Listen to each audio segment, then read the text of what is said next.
Hey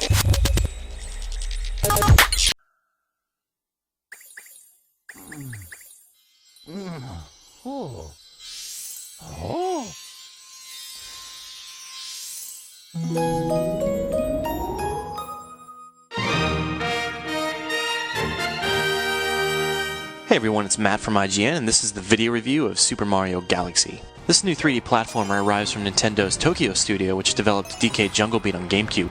That was an underrated game, and I really recommend you check it out if you haven't already. Nintendo has really outwardly billed Galaxy as the spiritual sequel to Super Mario 64, and I think that's not just a gimmick, it really is accurate.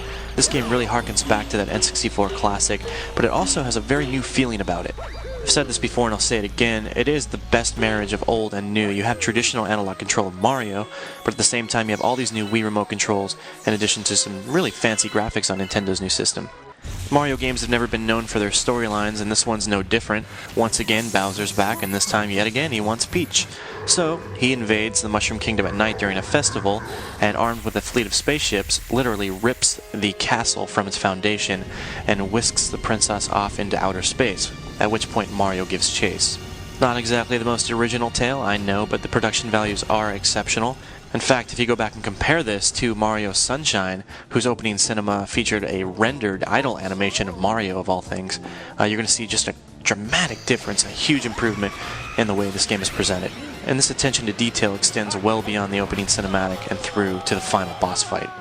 With Mario Galaxy, you're getting a platformer that uses the Wii Remote but doesn't really abuse it, thankfully.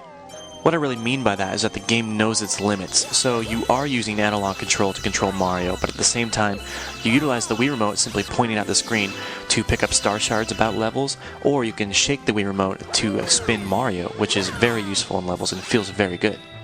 You don't ever feel that gimmicky sense that the Wii Remote has been pushed upon you simply because it's there. But at the same time, there are levels in which you will use the Wii Remote in unique gestury ways. For instance, there is a level where you have to ride atop a glass ball, and you hold the Wii Remote like a flight stick to control Mario. There's also a stage in which you have to ride atop a manta ray, and you control the animal by tilting the Wii Remote left and right, as though you were turning a lock and key, and that too feels very good. As in every Mario game, control is spectacular, it's very tight, it's very responsive, and simply running around the levels is so much fun because you can long jump and you can string together triple jumps. I actually think the process of exploring levels or simply goofing off is more enjoyable than in any other Mario game because of the new gravity effects and also because of the way you can traverse levels. You can run upside down, you can run right side up, and you can jump off ledges, at which point all hell breaks loose gravity-wise. Part of the appeal then is to experiment, to simply try things and see what happens. For example, watch what happens when I jump off this tower.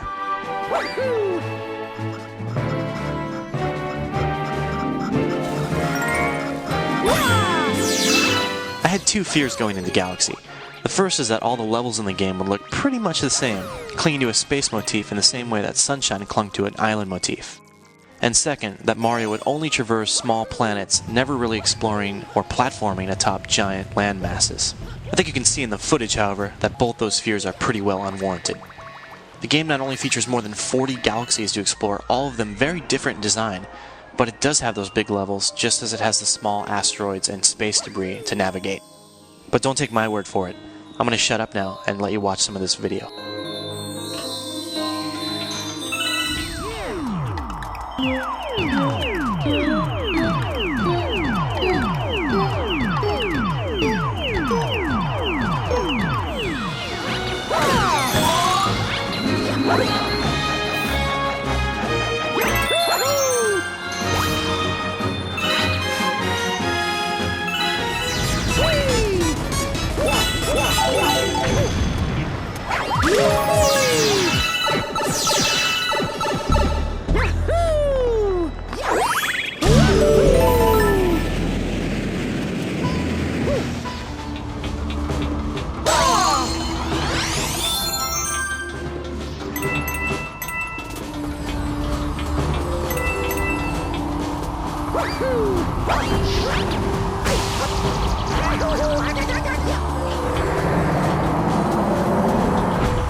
love the controls in the game just as I love the diversity in levels, but is there anything in Galaxy that's not quite perfect?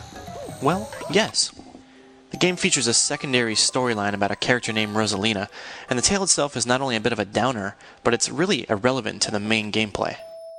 Thankfully, the tale isn't forced upon you. You can skip it if you want to. You go to the library room in the hub world and you can watch it. If you don't go there, you'll never see it. The game features an automatic camera system which works very, very well most of the time, but every so often you'll hit a camera angle that's not quite ideal and will obstruct the platforming ahead of you. And then there's the issue of difficulty. You can collect 120 stars in the game, but you can technically complete everything with only 60. And the quest to the first 60 stars I think is a bit easy, especially some of the boss fights, which aren't nearly as formidable as they appear. On the other hand, completing the game with 120 stars is a very different beast than completing the game with 60 stars, and the quest to that final goal is much more difficult, not to mention highly entertaining. Nintendo's Tokyo studio has, with Galaxy, created a title that really pushes Wii and really feels like it was made for Nintendo's new system, and I have to give them credit for that. Not only is the art spectacular, but these are the best graphics on Wii, period.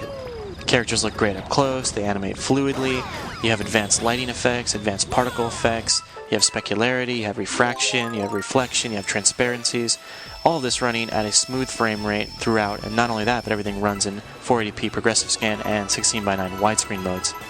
On top of that, Galaxy's music, much of which is orchestrated, sounds amazing. The game even uses some of Wii's extras. For example, you can pick up a second Wii remote, hand it to a friend, and he can help you out through the adventure.